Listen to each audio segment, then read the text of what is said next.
qui ho la MG-MS6 e lasciate che vi mostri come regolare le impostazioni del volume su quest'auto. Dunque, per cominciare partiamo dalla schermata iniziale. Qui dovete scorrere verso sinistra finché non vedete l'icona delle impostazioni. Come potete vedere è proprio qui. Ora, dall'elenco delle impostazioni usiamo la scheda a sinistra e qui scorriamo verso il basso per scegliere, ecco, il suono. Quindi in suono avete accesso a tutti i cursori di cui avete bisogno.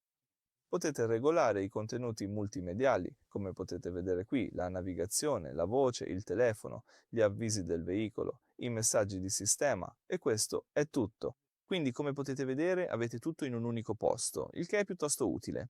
Tutto ciò che dovete fare è andare nella scheda del suono e regolare tutto secondo le vostre esigenze. Bene, questo è tutto. Grazie per la visione.